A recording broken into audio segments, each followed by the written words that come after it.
Greetings and welcome to episode 238 of the Words About Games podcast, the weekly video game podcast for Words About Games. I'm your host, Amy K. Alexander, joined in 2021 by Mr. Daff and Mark Mooney.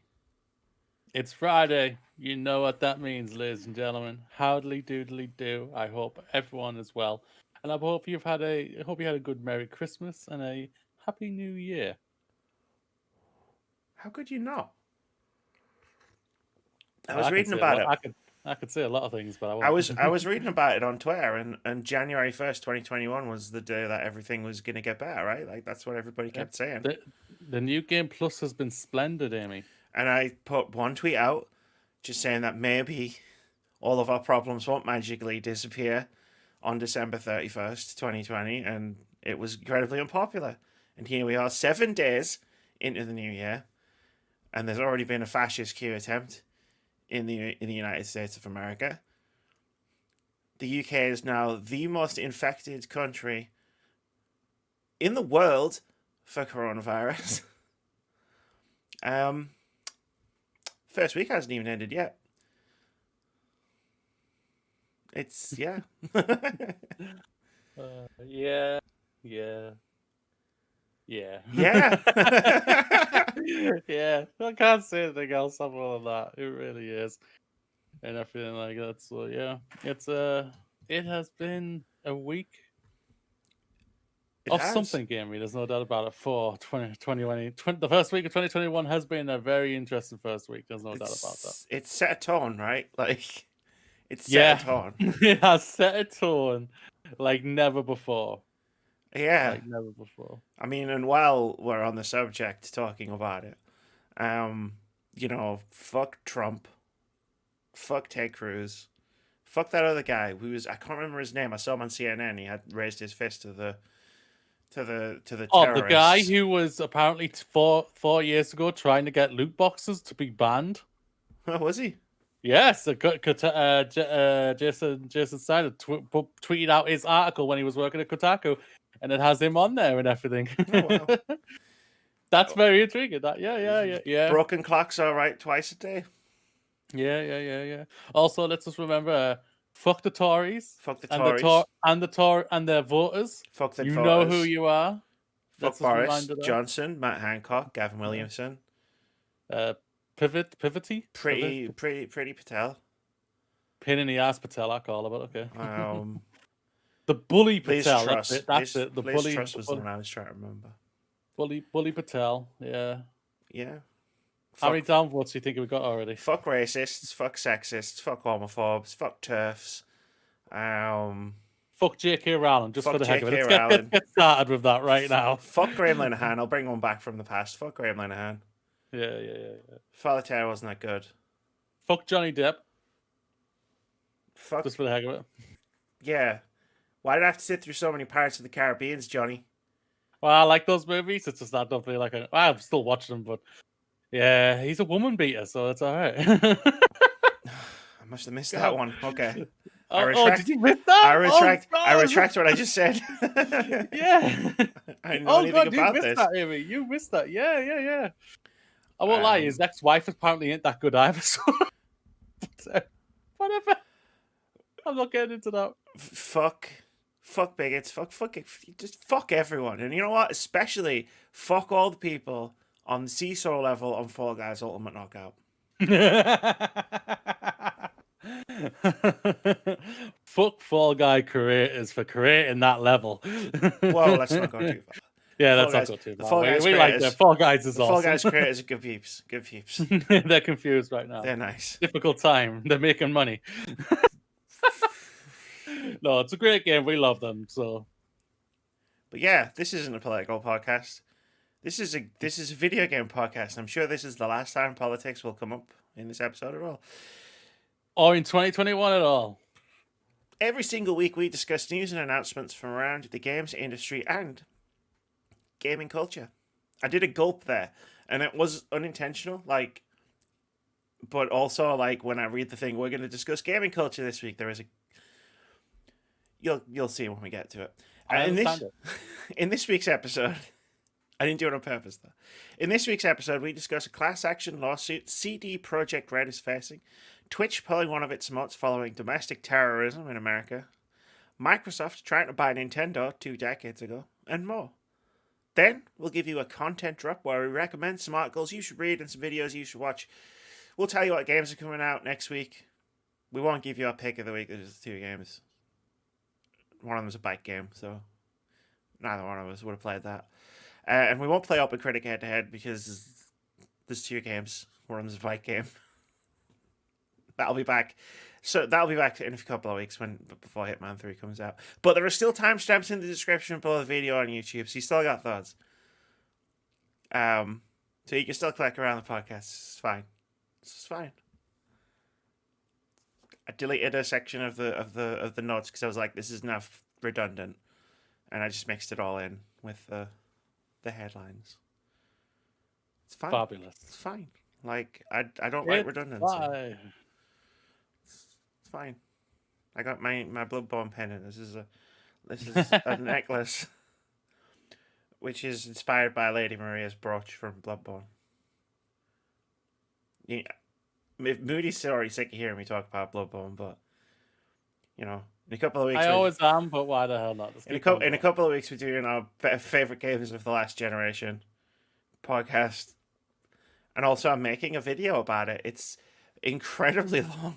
I had to play Dark Souls this morning because I was like, oh man, you know what would be great for this section of the video when I was reading through what I'd written already?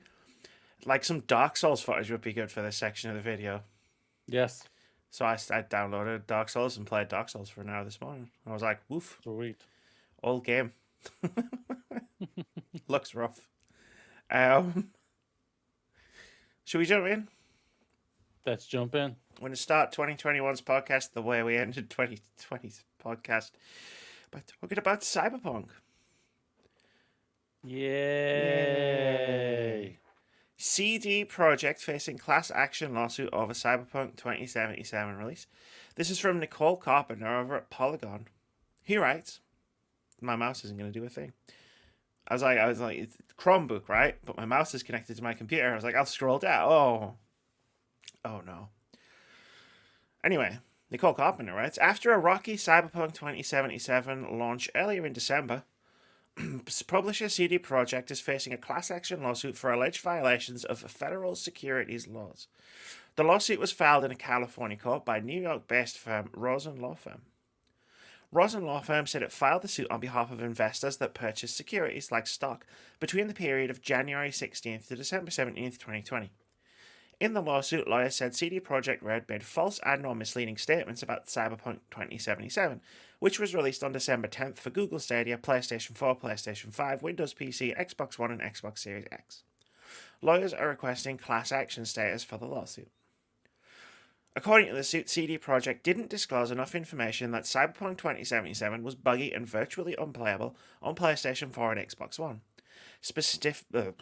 Specifically, the statements called out in the lawsuit are regarding the company's claim that the game was complete and playable in January 2020, despite the game being delayed to September. In one instance, during a conference call announcing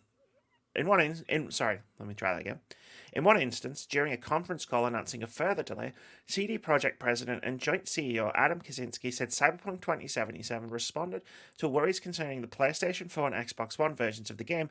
Kaczynski told investors there was no problem with the versions, just optimization to be done, Lawyer said. I remember that. Because of the game's issues, Sony removed Cyberpunk 2077 from the PlayStation Store, with most storefronts and retailers offering full refunds on the game.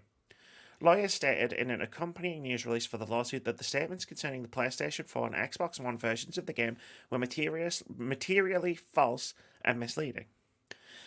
When the full scale of Cyberpunk 2077's problems emerged, the investors suffered damages, according to the lawsuit, due to an artificially inflated market price. On December 11th, CD Projekt stock dropped dramatically after complaints about performance circulated on social media. That wasn't the word that was in the article. That was why I got confused. Lawyers are seeking an unnamed amount of damages for investors. In the news release published like a week ago now, Rosen Law Firm, which specializes in global investor rights, asked investors interested in joining the litigation to contact the firm.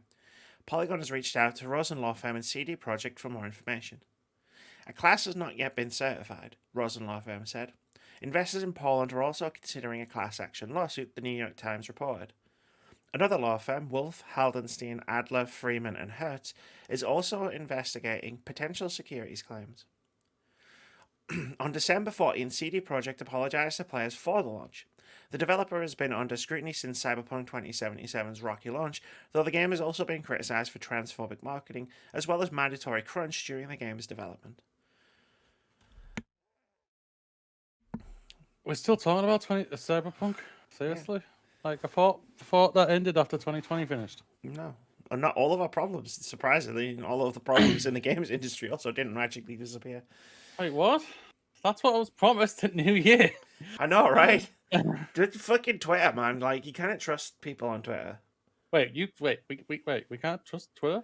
No, we can't trust I've been living my life of trusting Twitter. Oh, shit. I've got some stuff. I need to rip some band-aids off right now. Dude, Amy, what have I been following? I don't know. We need to have a serious discussion.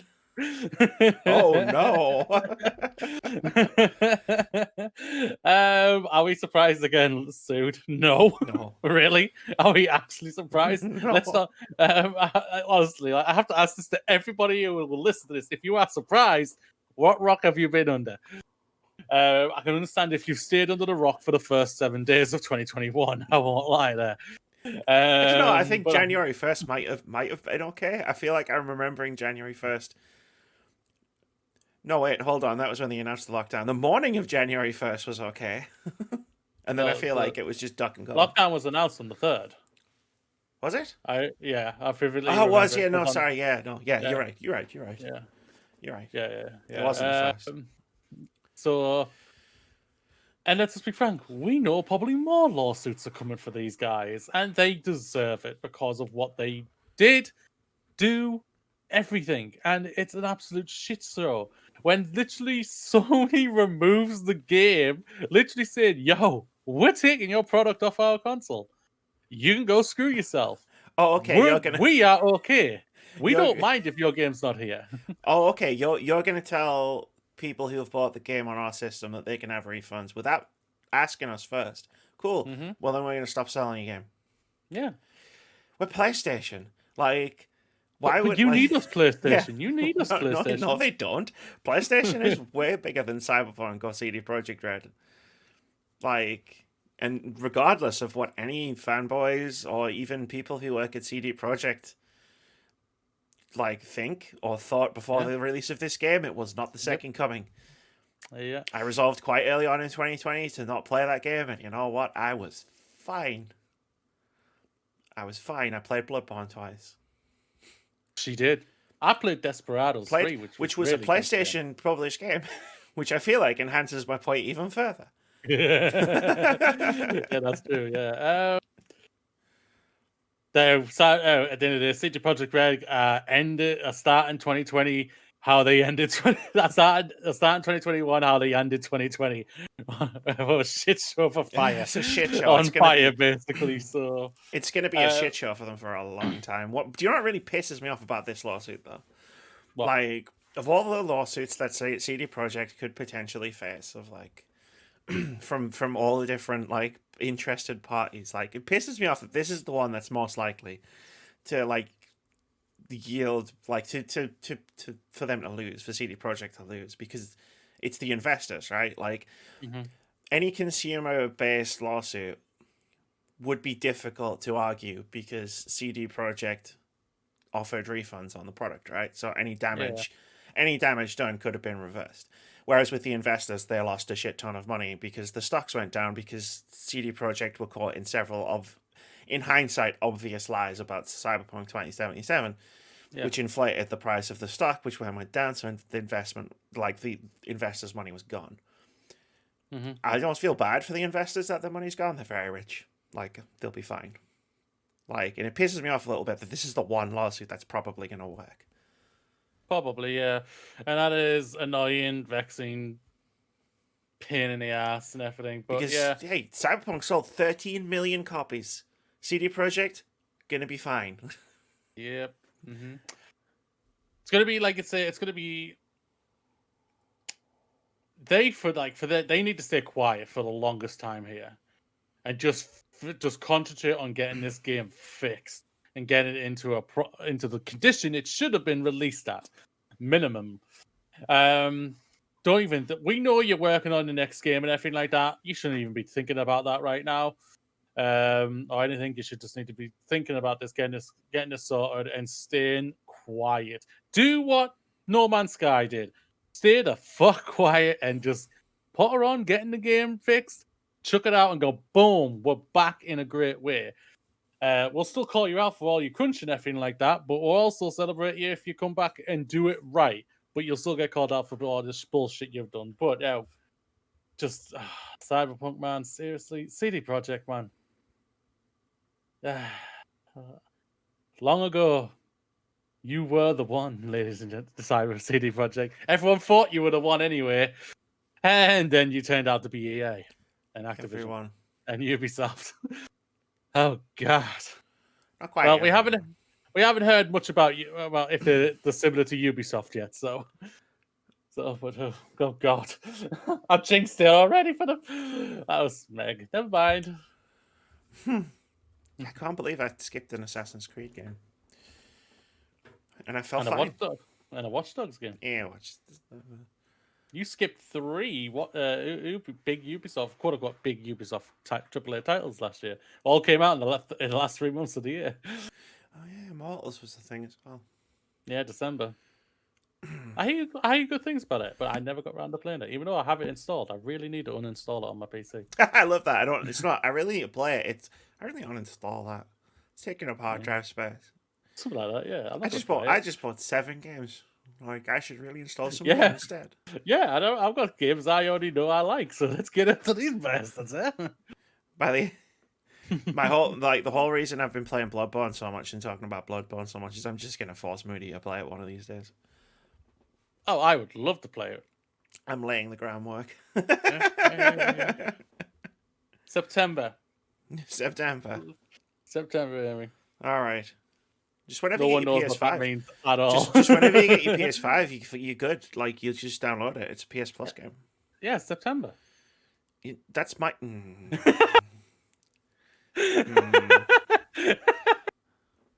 But then you won't be able to ring the please help me bell, and I won't be able to come and help you. Do you actually want to help me? Yeah. I think you just want to see me suffer. I'd love to help you. If it would mean Okay. you would love the game, that'd be great. Okay. I'm a nice person. Yes, you are. I know you are. We love Deep Space Nine and everything. Yeah. Together. Kapla. I did that last time, not you. I'm not gonna. It would be great. No. Twitch highlight video. Go watch that. I talked about Star Trek a bit. And some balls. And some balls. It'll all be out at the end of Jan, beginning of Feb. Let's move on. We're just circling in jokes at this point, and no one has any clue what we're talking about. No one has a clue, I know. So let's talk about Twitch. And definitely not politics. Twitch pulls Pogchamp emote over link to Capital Siege supporter. This is from James Batchelor over at Games Industry Biz. He writes, Twitch has announced it will remove the Pogchamp emote from its website following a tweet by the person it depicts. The emote shows the surprise face of professional Street Fighter player Ryan Gutex Gutierrez and is often used around surprising moments in live streams, especially in fighting games. However, it will be removed from the leading streaming site following tweets made by Gutierrez during yesterday's events in Washington, D.C., in which pro-Trump supporters stormed the Capitol building and forced a lockdown. The incident occurred during a session of Congress to certify Joe Biden as the next president of the United States. Oh man, this is about politics. Damn. A woman was shot dead by police and 3 others have died from medical emergencies, the BBC reported. During these events, Gutierrez tweeted, quote, will there be civil unrest for the woman who was executed inside the Capitol today, or will the hashtag MAGA martyr die in vain, end quote. Twitch has condemned this, tweeting, quote, "We've made the decision to remove the Pogchamp emote following statements from the face of the emote encouraging further violence after what took place in the capital today," end quote. In an additional statement to IGN, a Twitch spokesperson wrote, quote, "We want the sentiment and use of Pog to live on." It's a sentence I'd never thought I'd ever have to read. "Its meaning is much bigger than the person depicted or image itself, and it has a big place in Twitch culture. However, we can't in good conscience continue to enable the use of the image. We will work with the community to design a new emote for the most hype moments on Twitch," end quote. IGN noted that popular streamers banned the use of the emote on their private channels before Twitch acted. Not just popular streamers, I did too. Boom. Because I did stay up till 4 a.m. watching CNN because I couldn't sleep because of everything that was going on.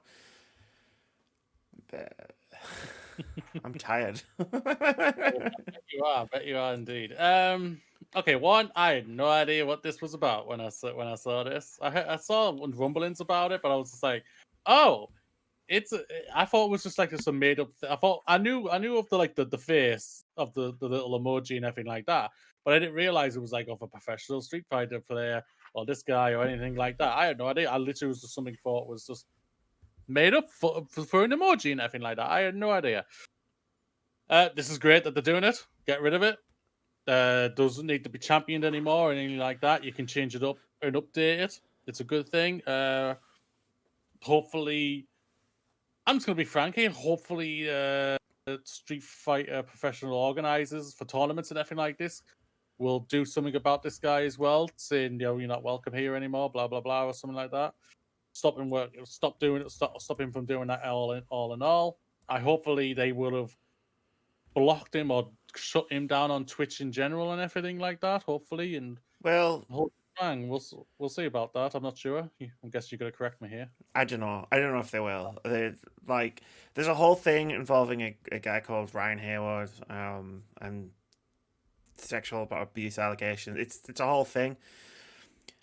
Like, it's cool that Twitch has done this, but Twitch has reacted faster to Pogchamp than they have to that. Yeah. Which, it's like, yay, but also, what? Yeah. Oh, you did this one really fast, but what about the 10,000 other things that we're still waiting for you to decide on? Yeah. Basically.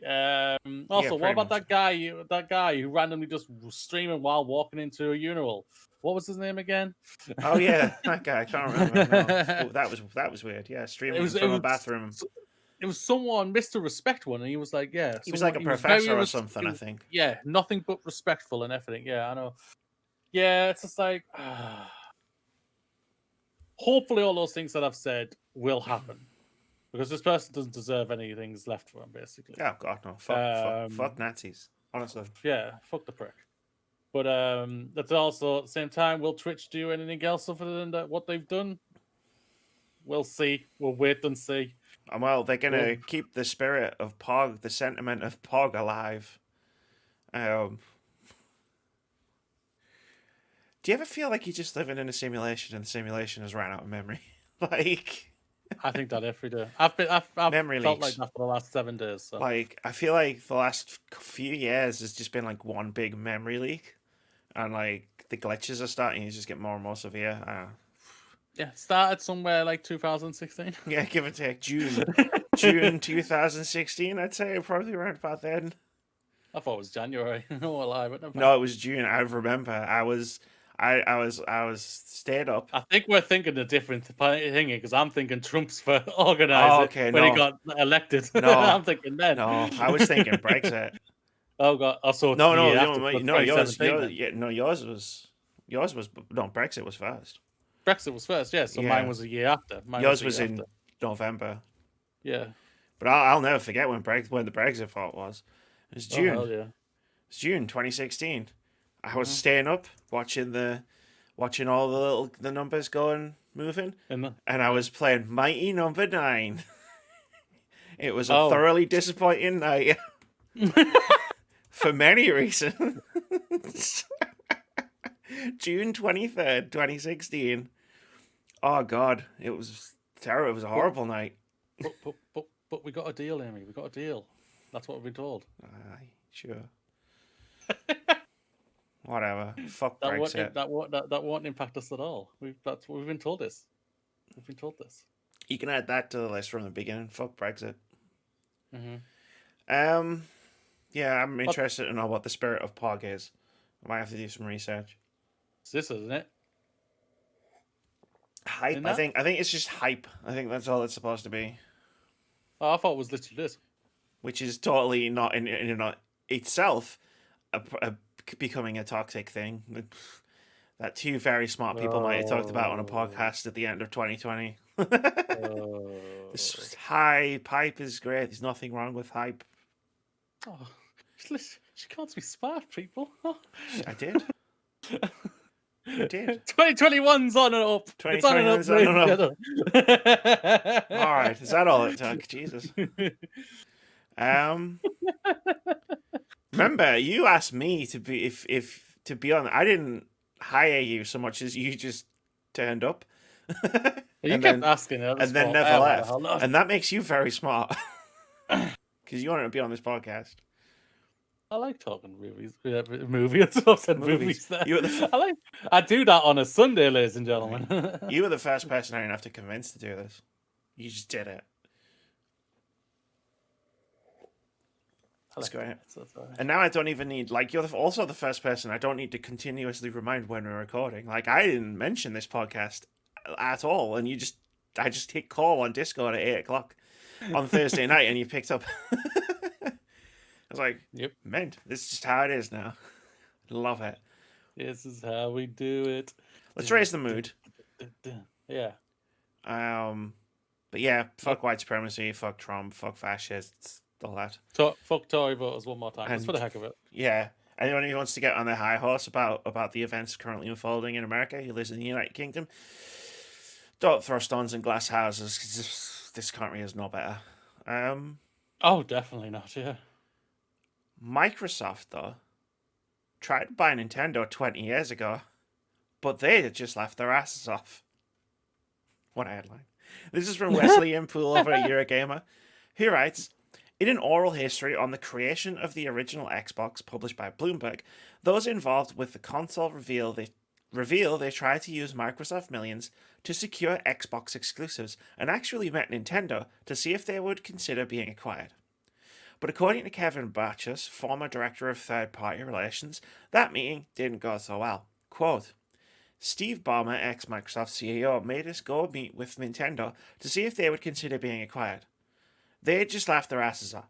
Like, imagine an hour of somebody just laughing at you. That was kind of how the meeting went. End quote. I was picturing like... I really can, because Nintendo, as much as they are amazing, they are also incredibly arrogant. Yeah. I just imagine they're sitting in a boardroom and it's like, I don't know if these people are accurate, but these are the people I was imagining in there will be like Miyamoto, Reggie, Iwata, and Microsoft. Just this guy from Microsoft just rocks up and is like, hey, we want to buy you. And it's just literally is just those three. It's those three laughing for an hour constantly. But do you remember that one E3 where they did the Muppets thing? It's their Muppet counterparts laughing at Microsoft for a straight hour. Like, it's J.K. Simmons playing Joe John and James Robinson on Spider-Man. He's just going, yeah. Like that. Oh, you're serious? No, yeah, it's the it's the quote from Futurama, the gif that I use all the time. Ah, ha, ha, ha. Oh wait, you serious? Then let me laugh even harder. Ah, ha, ha, ha. Yeah.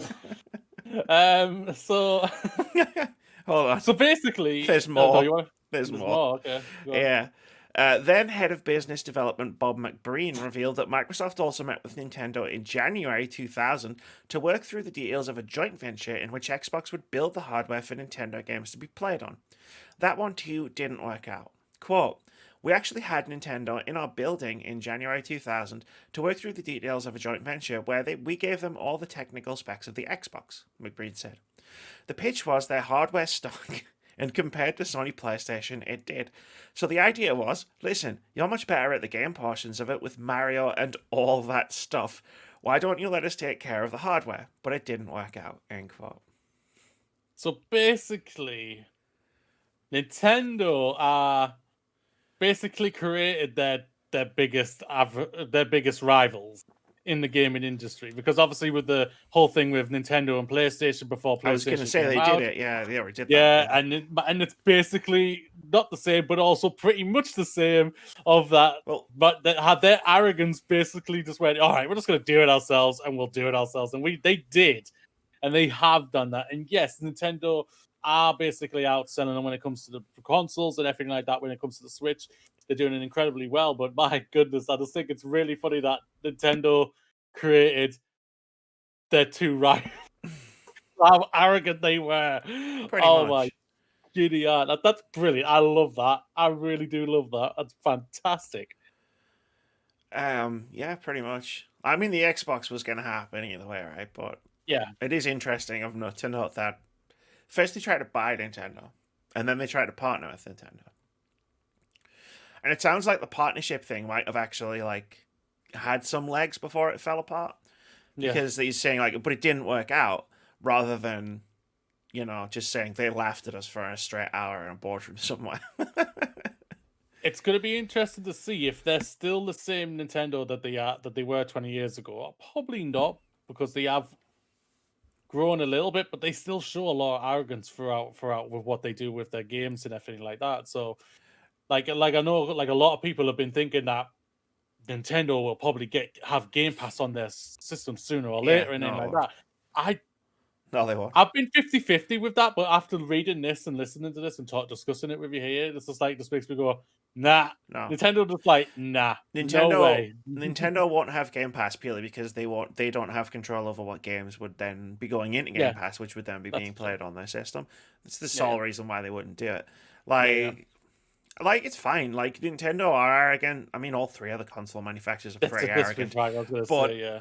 like they've earned it, right? Like they've been around way longer than Microsoft and Sony. They've created some of the most beloved games, and some of the most beloved franchises, and some of the most beloved consoles in history.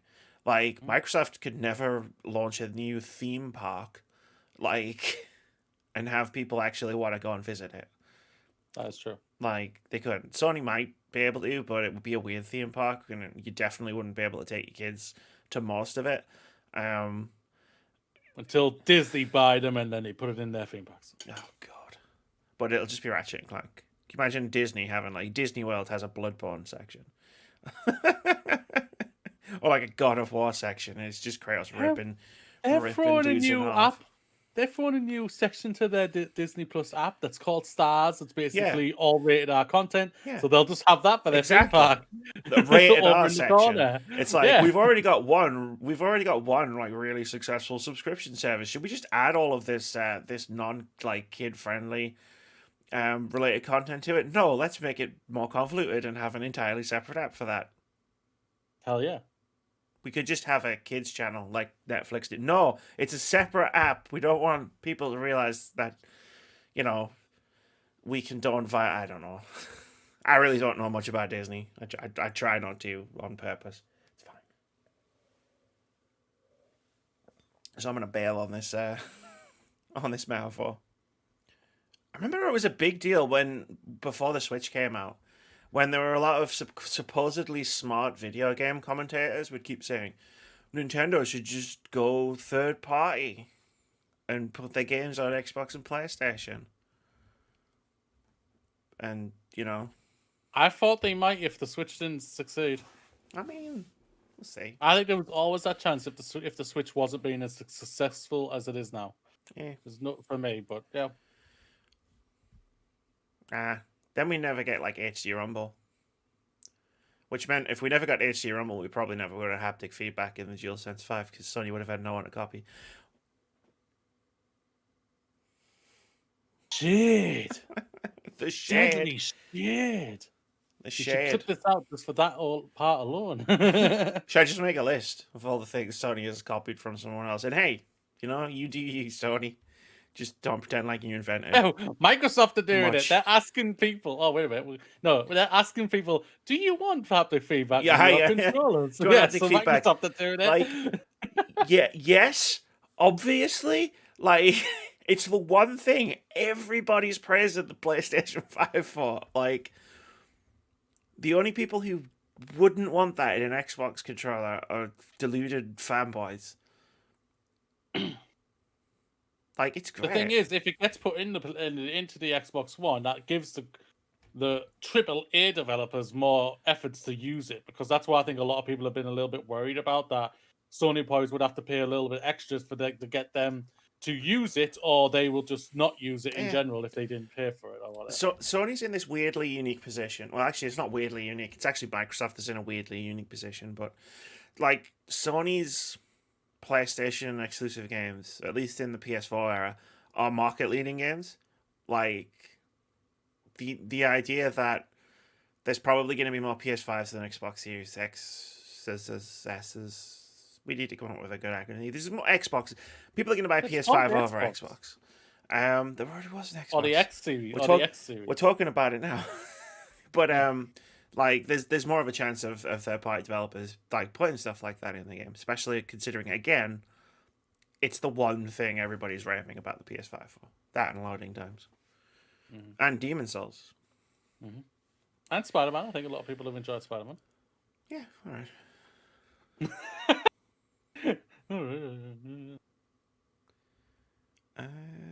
Do we need to go redo our best favorite games, Amy? Do you need to put Demon Souls in it? Give me another couple of streams. I'll let you know. I was half watching Fix streaming it the other day. Yesterday. Yeah. He wasn't having a great time. He rushes in too much. Even I can tell you're rushing in, mate. Yeah. You need to play the game at its own pace. Look, it's fine. I've got a whole video coming out later this month about Bloodborne. It'll tell you all this stuff you need to know. It's fine. It's fine. You gotta play the game, not let the game play you. Yeah. No. It's one of the few times where you've got to let the game play you. But let's move on to a subject that is near and dear to my heart. That I have been raging against for years. Alone in the void. I thought this was satire at first. I thought this was hardtimes.net or something. Duracell spokesman claims Xbox controllers still use AA batteries because of a constant agreement with the battery maker. This is from Molly Taylor over at PC Gamer, who writes, Microsoft still uses AA batteries for its Xbox controllers, and, according to a very odd interview with a Duracell spokesperson, the battery manufacturer may have something to do with why. Take this one with a pinch of salt. Luke Anderson, Duracell's UK marketing manager, said to Stealth Optional, quote, there's always been this partnership with Duracell and Xbox. It's a constant agreement that Duracell and Microsoft have in place. The deal is for OEM to supply the battery product for the Xbox consoles and also the controller's battery. So that deal is going to go on for a while. It's been going on for a while, and I think it needs to go for a while more. Jesus. End quote. Duracell has long provided the batteries that come with the controllers in the new Xbox consoles, and also regularly promote the use of their batteries in Xbox controllers on Twitter. But it seems bizarre that a partnership with a battery company would halt Microsoft's move to the more widely used lithium-ion batteries, and it is possible that Anderson gave a misleading impression and simply means that Duracell supplies the batteries Microsoft wants. Microsoft responded to a query made by MCV/Develop and rather annoyingly dodged the question, saying, quote, we intentionally offer consumers choice in their battery solutions for standard Xbox wireless controllers. This includes the use of AA batteries from any brand, the Xbox rechargeable battery, charging solutions from our partners, or a USB-C cable which can power the controller when plugged into the console or PC. End quote. While Microsoft wouldn't discuss any deal that may or may not have with Duracell, they seem to be framing their use of removable batteries as a free choice rather than the result of an agreement. It's a shit choice. Any choice that results in me having to pay extra for a fucking plain charge kit is a shit choice. And I stand on that hill. And I don't care. It's fine. Everybody can come at me. I have to be honest, I don't really care. I do. It's bollocks. I know. I don't even buy... Joke's on you, I don't even buy Duracell batteries for my Xbox controller, so fuck you both. They're too expensive. I don't deny what you're saying. Just in case anyone's worried, I am not actually angry about this. Yeah, she's not. It's vexing, there's no doubt about it. It does vex you, that's not a Oh, it denial vexes there. me. It's Yeah, dumb. It's yeah, dumb. It's dumb for yeah, no reason. That's what yeah, gets me. there's no doubt about it. You are right there. And it's silly, it's dumb, and again, I'll just reiterate. I don't care. Even the fucking what do they call it? The Elite controller has fucking AA batteries. Come on. That's supposed to be the Elite experience, and you can't even put a fucking lithium ion battery in it. No, they can't. What? You want to know that some breaking news, Amy? Breaking news. Oh god. Twitch has disabled Donald Trump's account. Wow. Just in the nick of time. He could have done some real damage with that account. But yeah, it's all serious talk. Yeah. It's vexing, but it's not that big of a deal. Yeah, it's really not. But it just, it's stupid. It's Nintendo levels of stupid. Like where it's intentional. It's not stupid at all. It's really smart because it makes them money. But it's like, it's that thing of like, why put something in the controller when we could force people to spend more money on it?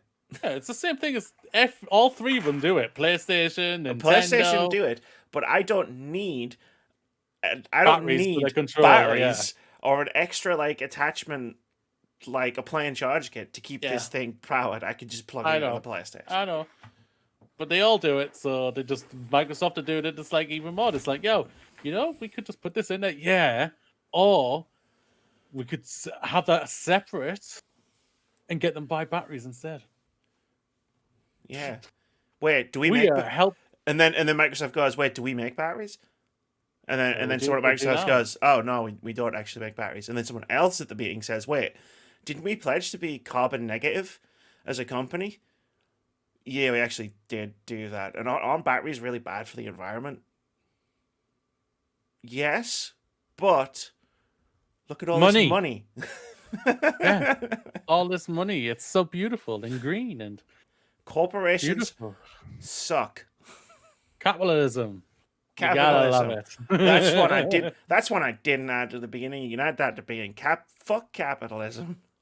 Capitalism. Outriders. Apparently it's been delayed though, Amy. It has. Tell us more. There's a twist. I wouldn't normally put this as a full news story, but there's a twist I want to talk about. Outriders has been delayed again, but you can play the free demo next month. This is from Vic Hood over at Tech Radar, who writes, Outriders has been delayed yet again, with Square Enix's co-op shooter now slated to release 2 months later than initially planned. The delay was confirmed on Twitter by the Outriders team, which revealed that the game's release date of February 2nd, 2021 has now been pushed back to April 1st, 2021, and they were very, very strongly worded, said that this is not an April Fool's joke, with the team stating this extra time will be used for fine-tuning the game. But it's not all bad news. While we may not get our hands on Outriders for a while, players who are interested in the game will be able to try it out for free in February, so that you can decide for yourselves whether the game is something you wish to purchase, pre-order, or play. Square Enix is publishing a free demo of Outriders on February 25th, which will give potential players the chance to play the first few hours of the game. The demo will include both single-player and co-op, and will allow players to try all of Outriders' available classes. What's more, if you decide to purchase the full game on release, you can migrate your demo character and progress to the full game. More live service games should do that. Not this stupid fucking beta that's not really a beta because it's a week before launch and it makes no significant difference to a game that's already gone gold. They should more games should go like months in advance. Here's the first part of the game. You can play it and try the game out and see if it's for you. And if you like it, you just continue your progress over into the game. That is how it needs to be going from now often, basically.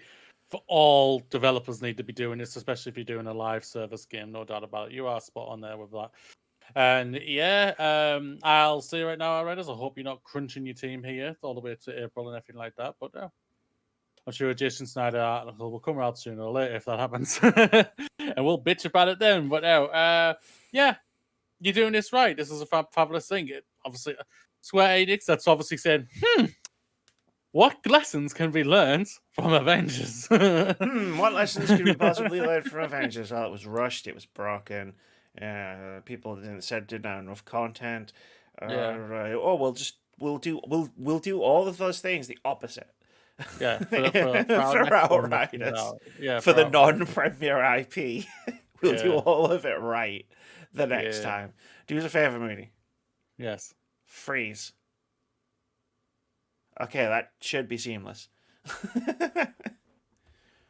Oh, Okay. hold on. Oh no, wait, no, shit. I fucked up. I'm not gonna read the story. Eh. I'm gonna read the headline and to give the summary. Sony Japan confirms PS4 Pro and all but one PS4 model have been discontinued. Basically, in Japan, they've discontinued all the PlayStation 4s, except the 500 GB PlayStation 4 Slim model. Not surprising. Seems a bit early. Like, not surprising. PS5 exists right behind me. Seems Not surprising early, for Japan in general because they don't sell the greatest in Japan either way. They definitely outsell Microsoft, but Nintendo, like they're very much a handheld country. That Japan, they play more handheld. That's why the Nintendo Switch has been so successful over there and everything. So this is not really, for me. This is not a surprise. Boom, boom, boom. Nah, didn't say I'm surprised. Woo. I never did. No, you didn't say it. I never said you were. I mean, I just whatever. I don't care. she doesn't care. Finally, something she doesn't care about. But do you care But about here's the free thing. games, Amy? But that's the thing, really. I say I don't care, then I move on. Yeah. That's the difference between me and a lot of other people on YouTube. Yeah. I like free games, air quotes. None of Air these games quotes. are technically free. But they are to me because I have all of the things. Yeah, I thought I'd highlight because the games industry did what it always does, and like all of the games that come with Gold and PS Plus and Game Pass all got announced pretty much in the same time. So I was like, cool. And there's some cool ones. I like the PS Plus games for January. I like PS4 games stuff for PS Plus for January. But if you got PS5, you get Maneater. You get the PS5 version of it. If I have the haptic, I might try that just to see what the haptic feedback's like on PS5 because I can imagine that'd be pretty cool. It's like swimming through the ocean. Yeah. Munching up some fish like with the triggers and stuff like could be interesting. Munching up. With the PS4 games that you can also download on PS5 are Shadow of the Tomb Raider and Greedfall. Cool. What remains of Edith Finch? Where's that on? It will be on Game Pass on January 14th. Sorry. Amy, I know this is not until next week, but do you know what the game will be for free on Epic between January 14th and January 21st? Just take a wild guess without looking it up. Oh, take a wild guess without looking it up. Is it a game on this list? No. Is it Cyberpunk? No, that would be funny. No, it is Star Wars Battlefront 2, the Celebration Edition. Oh, God. I already have that. I've got that on PS4 because it was a PS Plus game. And I guess I've got it on Xbox because it's an EA Play. Wow. Yeah. Like, you know how you just suddenly own multiple versions of games you would never play, but you just suddenly realize, like, I own this on every platform because it's free. Like, with the subscriptions that I have. Like, I own so many copies of the original Resident Evil, like Resident Evil Remake, because it's been free on so many different platforms at this point. It's just like, all right, cool, I guess I could play this wherever I want. And I just play on PC because it's got randomizers. What meant of Edith Finch was a cool game. Another Annapurna interactive game. I heard nothing but great things, and I've always meant to get round to it for last year, but I just didn't get a chance. That's fair. Injustice 2 is a really, really good game. Like, I'm not a fighting game fan, but I still loved it. Like, I just turned the difficulty down, and enjoyed the story. And it visually is stunning. Visually amazing. And I'm intrigued to see what the third one's going to be, because we all know the third one's coming, ladies and gentlemen. I was very surprised if we don't actually hear about it being announced this year. Yeah. It should be announced this year. Probably to come next year, but early next year probably. But yeah. It was probably meant to come out this year, but it won't because COVID happened. Because obviously last year they had Mortal Kombat, the full edition, whatever. 11 again. Yeah. Yeah. Mortal Kombat 11, but again. With everything on it. Oh, okay. So why did I give you all of my money when I bought the game the first time and all the DLC? People, Because you we're look right. smart. You know, if you buy something early, you're gonna pay more than if you buy it later. Wait, what? That's how it works. That's how all of this works. Capitalism, baby. Gotta love it. Little Nightmares is a Games with Gold game. Sequel's not far off, if I remember right. Yeah, I wonder what prompted them to give away the first one. Yeah, the sequel's coming out in a couple of months, but the first one was cool. It was interesting. I didn't dig it as much as some people. Some people love it. Yeah. My strongest memory of the game was playing in at EGX. They had an amazing booth, and then when I went in to go and play it and sit down, I'll tell this. I haven't told this story for a long time on the podcast, so I'll tell it again. They had you know how they got the main characters, the little girl in the raincoat. Yeah. So they had someone cosplaying the little girl in the raincoat, wandering around their booth, and I was sitting there playing Little Nightmares after queuing up for it. And their booth was huge. It was this huge, like, built to be like look like parts of the game. It was very dark, and there was a smoke machine. So I'm sitting there playing the game, and all of a sudden, like, I'm playing it, and all of a sudden, something just hits me in the side of the head, right? Like, legit, just it hits me in the side of the head so hard that my webcam goes out of focus. And I was like, what the fuck? And I took my headphones off and I looked around, and then I looked up, and so behind me, from where I was sitting, there was like this cage for like a person, because again, it's Little Nightmares is a horror game, so you can imagine what was in the booth. And standing on top of this cage was the cosplayer who was cosplaying as the girl in the raincoat, and there was a light right behind her. So when I turned around and looked up at where this thing came from, and she was just stood 10 feet, 12 feet in the air, looking down at me, completely silhouetted because there was a bright spotlight behind her, and just smoke everywhere. Just looking down at me. And then I looked and she'd thrown the t-shirt at me. I still have the t-shirt. I wear it sometimes. Did you go to the little girl's room after that, Amy? No. The worst jump scare I ever had at EGX, this is another funny story, was when I played Until Dawn. The demo for Until Dawn. So you know how like an EGX PlayStation have, we're just fucking tangent time. Like, you know how like PlayStation and EGX, they have like their over 18 section. Yeah. Where they have like the games that they can't have on the show floor, like behind. Mm-hmm. So like that year, it was one queue, and you could get in to play the Order 1886, Bloodborne, or Until Dawn. Until Dawn was the game I was most excited to try. Weirdly, it was also not the game. Most people were in the queue to play Bloodborne. So, like, you could get in to play Until Dawn pretty quick. So I got in pretty quick. And it was like, they had like a U shape. So it was like a walled thing. And then they had consoles around the side. And then they had like some in the middle. So it was like a U-shaped thing. And I had to you have to walk all the way around into the corner, play Until Dawn. So I was playing Until Dawn, just sitting there, standing there, minding my own business. I'm playing on the little demo machine thing, blah, blah, blah, blah. And then, like, if you play it on Until Dawn, spoilers, it's the moment where you open the door and the ghost just pops up right in front of you. And there's a really loud noise. It's like the biggest jump scare in Until Dawn. That was in the demo. And obviously, I jumped. I jumped so hard, and because everything was attached to a demo station, everything came off. So the controller I let go, the fucking headphones came off. And I was like, legit, like, what the fuck? The guy who was playing in the demo next to me was like, what the fuck? Like, it just registered this movement. But then I looked across, and the three people manning the demo station were over there. They were all watching me. Someone from, I won't say the name, someone from a video game publication who I think must have been there to do a demo was watching me. I know who that person was.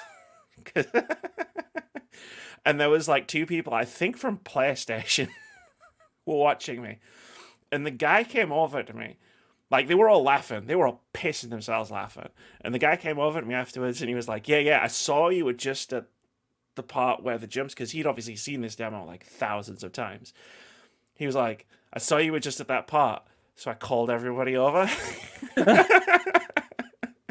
So we can all watch your reaction. And I was like, all right, cool, thanks. Thanks. That's almost having me go have a heart attack. Don't worry. It's a cool game. It totally is a cool game. I won't lie. I loved Until Dawn. And then I came back 2 hours later, and I played Bloodborne. And a love affair that shall not be named began The love affair in September 2014 at Earl's Court.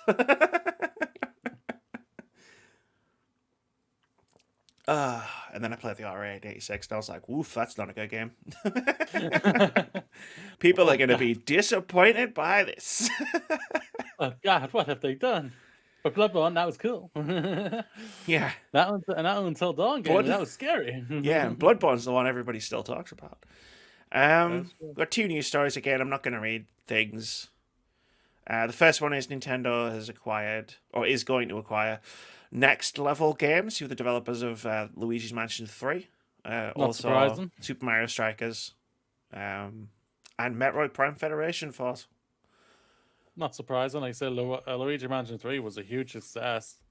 Got a lot of plaudits, and a lot of people loved that game. Thought it was a fabulous game. I played it myself. I enjoyed it. Never got around to finishing it, but I had a lot of fun with it. Yeah, it was a great game. I played a decent chunk of it. It was a Christmas break game for me. Yeah, because it came out around that time, didn't it? Yeah, it came out in December. It was on my top 30 list, I think, for whenever it came out. But I never finished it, but I did play quite a lot of it, and it was great. I love Luigi. He's objectively the best Mario brother. He's a fucking Ghostbuster. What's cooler than that? Being a plumber? Mass murdering Goombas? In a toxic relationship? She keeps running away. She's just trying to get back to Bowser. She's safe. She feels safe with Bowser. Bowser just wants the crown, so he can be Bowser. Doesn't want Peach. I think I caught the fly. Just wants to do the whole Bowser thing. That's it. It's all Bowser wants. God, that feels like such a long time ago. That's true, but there's one final story. There is. That is simply just finally for you. Finally, the Persona soundtracks are on Spotify now. Finally, I can listen to them without having to be on YouTube and all the ads. Like 7,000 ads for the same fucking mobile game. Like, come on, okay? Like, I could just listen to the Persona soundtrack, and I did. The night it happened at midnight, whatever night it was, happened at midnight. At 5 minutes past midnight, I'm writing Bloodborne. I'm writing some Bloodborne stuff. I look at the clock. I remember the news. Spotify comes up. Boom, I'm listening to Persona 5 soundtrack. Respect. I fucking love it. It's such a good soundtrack. It's such a good game as well, but, I feel like everybody already knows I think that. Oh, I mentioned it a lot. And now for the content drop, Amy. What have you selected for the listeners to go out and read/watch? So we already talked about it, but obviously the Cyberpunk 2077 lawsuit text via Scribed, I think that's how you pronounce that, is in the content drop, so you can read all of the... I mean, it's there if you want to read it, but you know what? Lawsuits are really hard and boring to read, but it's there if you want to look. Also, we have a GamesIndustry.biz article. GamesIndustry.biz presents the Year in Numbers 2020. They do this every year. It's really cool. It's literally just an article about, numbers about 2020. So, the most Google searched game, or the most viewed game on YouTube, or market values, or best-selling box games of the year. This is a UK publication, so it's by UK. We'll get the NPD, I think, next week for the North American market. But it's all just stuff like that. It's really cool. The most covered games of 2020. Number 1 was Fortnite, obvs. Number 2 is Cyberpunk 2077. It wasn't that far behind Fortnite. So, like, there was 75,117 Fortnite articles. There were 72,491 Cyberpunk 2077 articles. And then the third one was The Last of Us Part 2. But that only had, like, 57,000. Most Google searched Among Us. Fall Guys, Valorant, Yeah, Valorant. Genji Impact, Last of Us Part 2, Ghost of Tsushima, FIFA, Animal Crossing. I thought Animal Crossing would be higher. I won't lie there. Warzone and Dragon Quest Walk. Yeah, man. The most discussed games on Twitter was interesting because it's based on retweets. And the number one most discussed game on Twitter was actually Final Fantasy 14. Okay. I know I know the online is huge, and like I think a lot of people are hoping you're going to hear that it's going to come to my Xbox soon, but still nothing heard for that. And then it's obviously Animal Crossing, then it's Cyberpunk, Last of Us Part 2, number 10, Valhalla, number 8. That's fun. Fortnite 9. The Last of Us Part 2 is probably more discussed on YouTube by shouty people. Idiots, yeah. Top trailers or live streams, Fortnite. Well, they stream movies, yeah, because in 2020 they streamed movies, right? That's true, yeah. Yeah. You could watch like concerts and all sorts. Mortal Kombat, Black Ops Cold War, Crash Bandicoot 4. It's about time. Wow. Grand Theft Auto 5. It's back again, Amy. Players Unknown Battlegrounds still around. Modern Warfare. So Call of Duty's on there 3 times. Sure. Minecraft and Cyberpunk.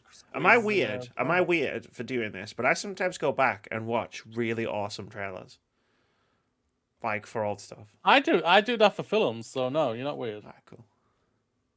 I sometimes rewatch E3 press conferences, especially when we're coming up close to E3. I'm just like, I gotta get into the. I don't think I've ever watched entire conferences, but I have watched like moments, like from E3 before, like rewatch moments. Top 5 countries for revenue: United States, 21 billion, which is why we cover the MPD over any of the other sales figures. Japan 16.4, China 13.5. If anyone keeps asking why are people trying to get their stuff in China, that's why. South Korea 5 billion, Taiwan 2 billion in Taiwan alone. That's amazing. Big deal. And there's another interesting one, which is the UK console ownership overlap. Yeah. So people who own a Nintendo Switch, 60% people who own a Nintendo Switch also own a PS4. Okay. And 51% of people who own a Nintendo Switch also own an Xbox One. It doesn't matter, like all versions. Doesn't matter whether it's a One X. I understand. I understand the graph now. I understand the graph. Yeah. So like only 30, but like it good like most like it's interesting because most people who own a Nintendo Switch, like have a secondary console, but then when you go down to the PS4 and the Xbox One ones, it's like a lot of people that is their only console, which I found fascinating because it's like on PS4 it's like it's dead even. PS4, all versions, 36% also on a Nintendo Switch, 35% also on an Xbox One. And to be honest, those numbers are so close. That could just be people like us who want all 3. I mean, that's not a PS4, but you get the point. There's one over there. And on Xbox, it's 40% also on a Switch and 46% also on a PS4. Cracking little things there. So we've just went through half of it for you, ladies and gentlemen, but go and check out the rest of the half. It's really good. It's really interesting. Yeah, it's fascinating. I love games industry drop is. Now it's time for my section. No, it's not. There's still 2 more things in the content drop. I thought you read them. I didn't. Oh. I read the first one first, and then I didn't get the other 2 because we started talking. Oh, you started at the bottom and then you went back to the top. Because the thing at the bottom we'd already talked about. That's understandable. It's also a new no-clip documentary, which is basically an interview of Tim Schafer breaks down. It's called Tim Schafer Breaks Down 20 Years of Double Fine Games. So he talks about all of the Double Fine games. Like Brutal Legend and Psychonauts. and the one with Elijah Wood. That was really heavily kickstarted. Was one of the early Kickstarter successes. That actually probably kicked off the big boom of video games on Kickstarter. And you'd think I'd be able to remember its name out because of all that, but I've been stolen for time, and the name's not coming to me. And the last one is an article from Polygon, which is players in EVE Online broke world record, and then the game itself. EVE Online is a game I've tried to play, and I couldn't get into it because it's really, really deep and convoluted and complex. But fucking hell, it's always fascinating to read about EVE Online. Like the stuff that they get up to in EVE Online, where it's just like the wars that break out and like the politics. And so like whenever I see a cool EVE Online story, I automatically open it and read it immediately, and I'm never disappointed. But yeah, now it is time for your bit. Games out next week, ladies and gentlemen. There are 2. MGXP 2020 for the PlayStation 5. The official video game of the Motocross Championship is back. Jump into your bike and let the adrenaline rise with this new gaming experience. Take control, discover what's new in the official series. Scott Pilgrim vs. the World, the complete edition, on PC, PlayStation 4, Xbox, Nintendo Switch, and Google Stadia. Rediscover the beloved 2D arcade style beat 'em up inspired by the iconic comic book series and the movie Scott Pilgrim vs. the World. What a great movie. In this complete edition. This complete edition includes the original Scott Pilgrim vs. the World, the game, as well as its original DLCs, the Knives Chow? Yeah, nice, yeah. Knives Chow and the Wallace. Add-on packs. That's it, ladies and gentlemen. Wallace. Nothing more. Wallace was just a great character in that movie. Look out! It's that Never one liked the guy. film. Wow, really? Oh my god, okay. I Wow. didn't like an Edgar Wright movie until Baby Driver. Wait, so does that include like Shaun of the Dead? Yep, never liked Shaun of the Dead. Okay. Thought it was boring. Wow, Fell asleep. that's awkward. Thought it was beautifully shot. I won't deny that. I think there's Scott some Pilgrim. I quote Scott Pilgrim endlessly. Yeah. I mean, why you look at me funny whenever I do that. Like what? Do I? Do I actually do that? No. I don't know. I'm just making not my- I'm making okay. a pithy comment. Scott Pilgrim is a phenomenal. I love. I it know so a lot much. of people love the film. I know a lot of people love the film, but it's just I was And just the like, books. I actually read the graphic novels as well. I'm not. The thing is, I think what hurts it for me is that I'm not the biggest fan of the actor who plays Scott. I never have been a big fan of Michael Cera. Jesse Eisenberg. No, Michael Cera, isn't it? It's a joke. Oh, okay. Someone I went. didn't get Someone went up to Michael. I can't remember which Got way it. around this was, but someone went up to Mike, one of them, and said, "I loved you in that movie," and it was the other guy. Of course it was. That sounds about right. Hold on, I might be able to find it. With your Probably time. going to be Michael Cera. I guarantee it's going to be Michael Cera. It says, "Oh, I love Yeah, you Michael in that Cera. film." Michael Cera was just saying for Jesse Eisenberg. I found the Yeah. news story. People think he's Michael Cera. This guy asked me today if I was Napoleon Dynamite, which is John Hader. Sweet. Yeah, never worked for me. I haven't really been. I never clicked with the game either. I know it's got a cult follower and everything, but yeah, I'm not a massive fan of beat 'em ups, so I was never really into Yeah. the game. But like, yeah, the movie. Me and Keith and Russell all went to see it at the cinema when it came out. Remember a cinema enemy? Remember what a cinema was? Yeah. Do you remember this time last year when I was sitting on your podcast saying, "I'm going to the cinema once a week," Yeah. and I Yeah. did, and I did for like a month. Yeah. I saw some great Yeah. movies. I saw Little Mhm. Women. That was a fantastic movie. I also saw other movies that must have been all right, I guess. I don't remember what they were, though. Last film I saw in the cinema. I saw Rise of believe- Skywalker. I'm so glad that wasn't the last film I saw at the cinema. God, Jesus Christ. Last film I saw, if I remember rightly, I think it was Onward for Pixar. Yeah, I think. Well, what was funny about going to see Little Women was, one, there was not a free. I bought the last ticket for that movie, and I got So it there. was full. I got there, yeah. And if you knew my cinema movie, my cinema is never fun. I have only been there a couple of times where it's been half full. The only other time it was ever full was when Endgame, but that was because I went to go and see it at midnight. Oh, But yeah, it's never full. But it was full for Little Women, and but I was actually went to see 1917. What happened was I looked up at the screen. Little Women was starting 10 minutes earlier, and it was saying like there's one ticket left, and I don't know. Something in my brain just went, "There's only one ticket left." Bye, bye, bye. You know what really pisses me off though? I had a few gift cards that still had like 15 quid on it, and I never got to use it, and it's definitely expired now. oh no. Maybe you can speak to him and say, yo, a pandemic happened. I can't do anything about this, you know? You weren't open. Yeah, it's fine. It's fine. Like they do the thing where it's like a $5 for a ticket, or like it's really cheap, like for tickets. Like all the time. They used to do it like a Monday, I think it was, where it was like if you go on a Monday it's cheap, but now it's just cheap all the time.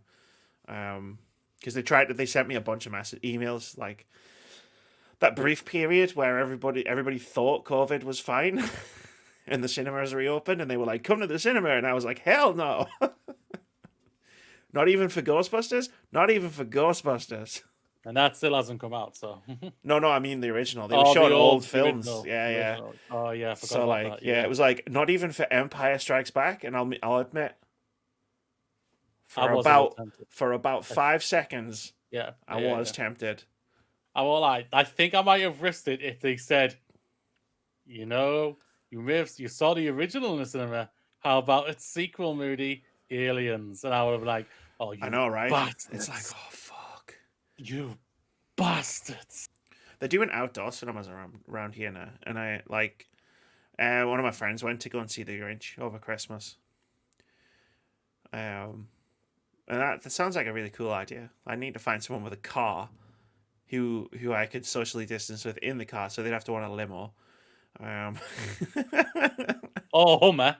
Or a Humvee. Or it could be like, yeah, it could be like a like, you know, all those old American movies where they go to the drive-in and it's like they're sitting on the back of the car, and it's like, if you sit in the driver's seat and I'll sit in the back of a convertible, like on the actual like boot, should be all right. It should be all right. Everything is fine. That's it though, Mooney. Like, this is going to be the shortest podcast for a very long time because that's it. I know. There's not much news because it's the start of a new year. There's no Open Critic Head-to-Head because it's the start of a new year. There's very few games coming out because it's the start of a new year. Yeah. Like, so let's talk about words about games. Let's talk about words about games. We never talk about words about games. So, like, we do 2 podcasts a week. Here, Words About Games, UK, youtube.com/Words About Games UK. It's great. Yes, we do. That was the big change. We did a lot of videos before that. I did a lot of videos before that, and it was killing me.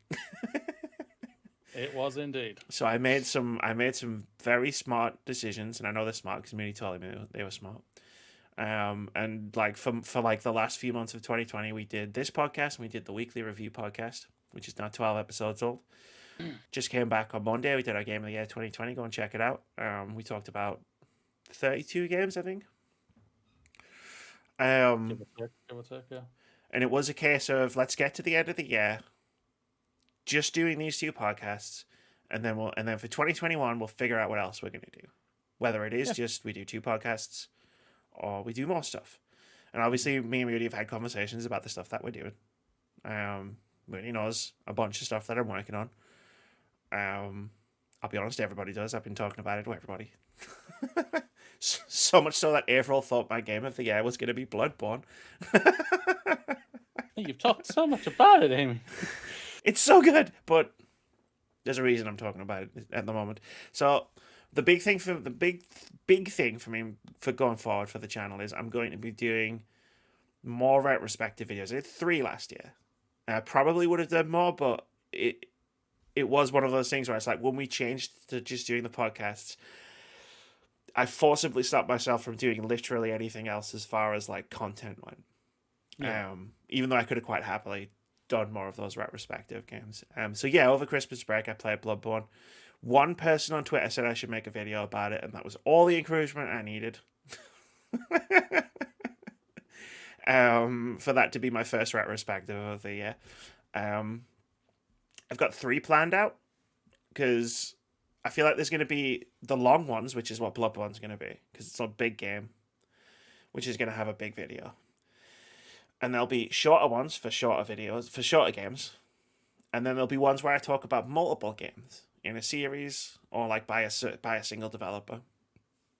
So I want to do 3. I want to do the first 3 for 2021. I want to do one for each of those types of videos to see what each one entails. So the Bloodborne one's going to be out fairly soon, and then the second one I do will be a shorter game, which I haven't decided on yet, and then the third one will probably take me a while because it's going to be multiple games, and then talking about them all in one video. I haven't decided on what they're going to be yet either. I've got 2 ideas, and that's sort of the main thing.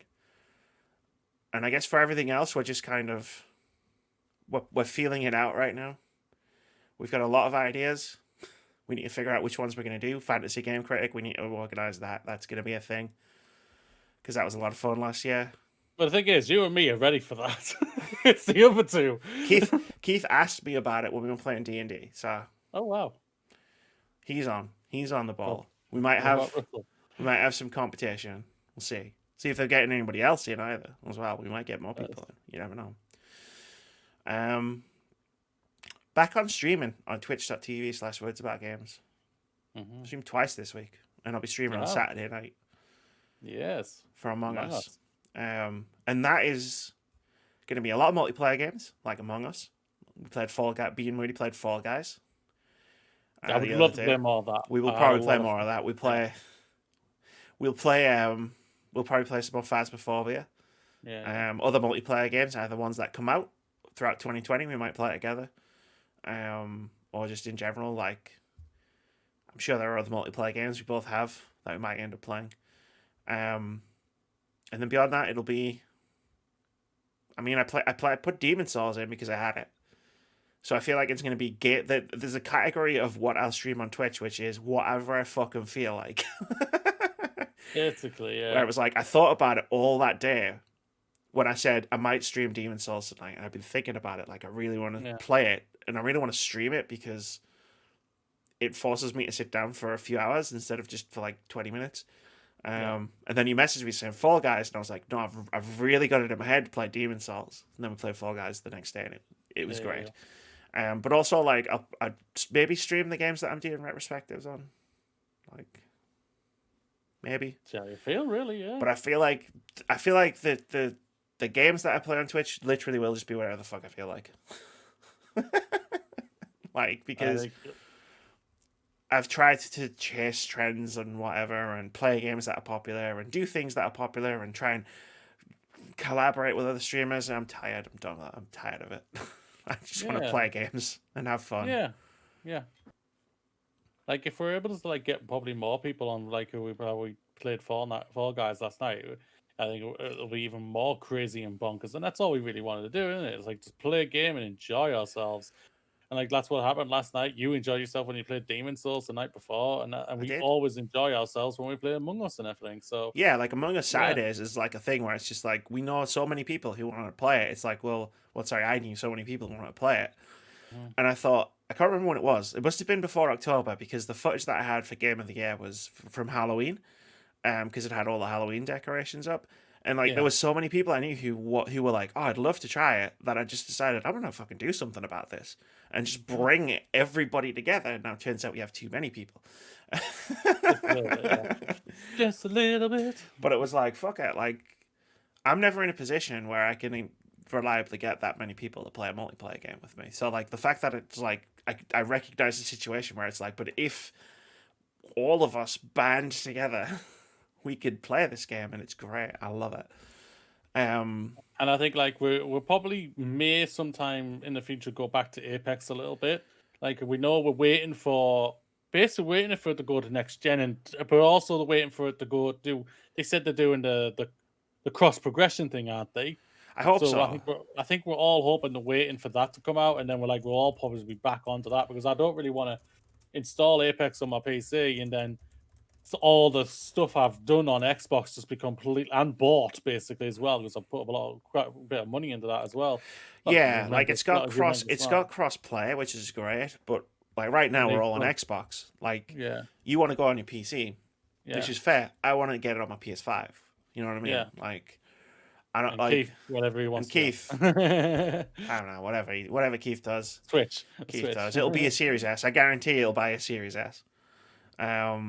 At some point before he buys any other console. But Well, I yeah, hear nothing but great things about that. So yeah, it's on my radar. Like in a way, it wasn't before launch, where I was like, I'm gonna have to get a Series X, blah blah blah, and I'm like, no, actually, I might just plumb for a Series S, which is great because it's way more affordable. hmm Beyond that, like some of the old stuff, we might bring back in different ways. Um,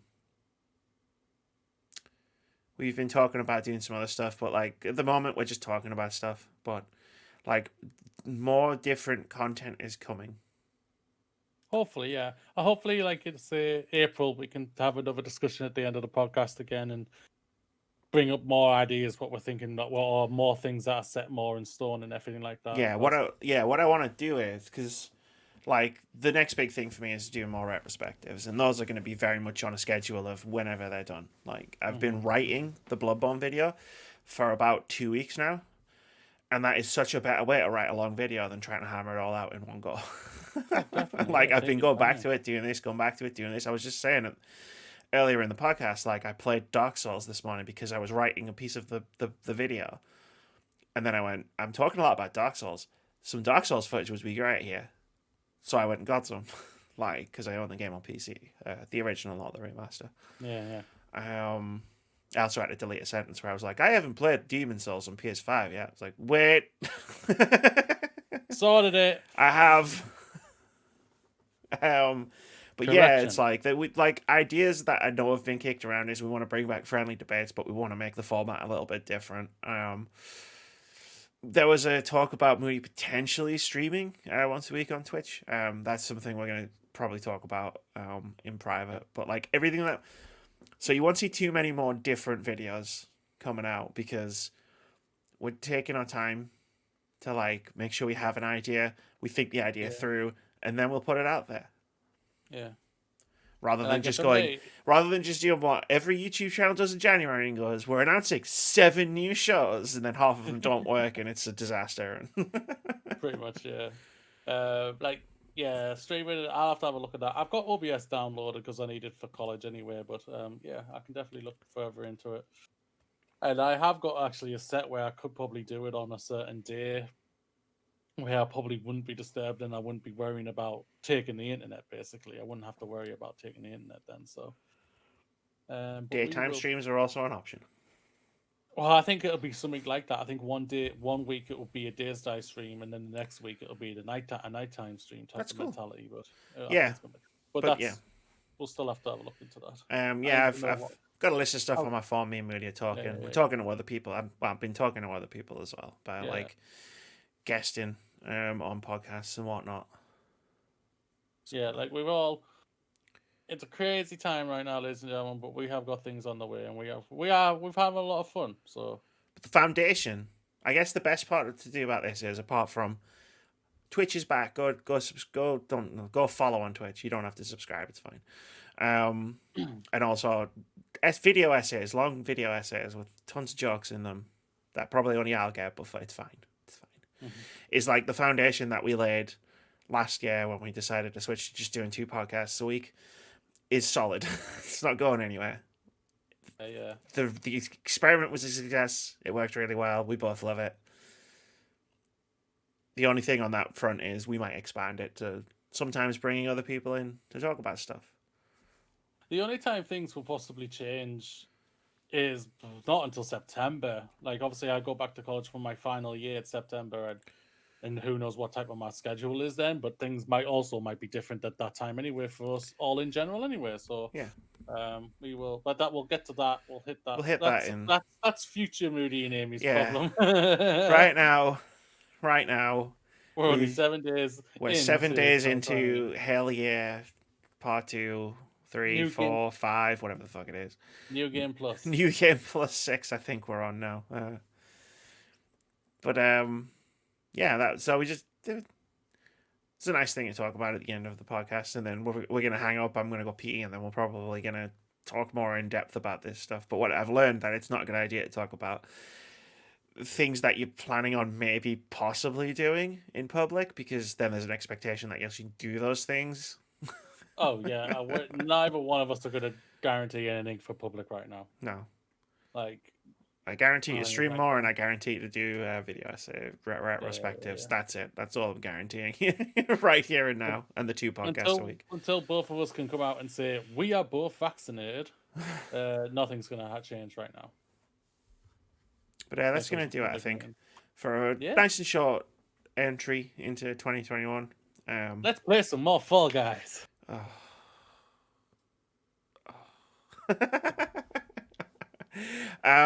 We'll be back on Monday. We're doing the weekly review. There's still no new games, so we are doing our most anticipated games for 2021. That should be fun. I've got some interesting games on my list I've been making, and I'm sure Moody has as well. We might have some special guests coming on for that. That'll be on Monday, and then next week, obviously, we're back with the normal episode of the podcast, and we'll see what the week brings. Until then, go follow me on Twitch. Go follow the Glorious Movie Show. On Podbean and all podcast providers. New episode returns on Sunday with our most anticipated movies, which we hope to possibly go and see in the cinema. Possibly. Who knows? Yeah. Stay safe. Stay safe. And bye. Bye, everybody. Much love. Bye, everybody.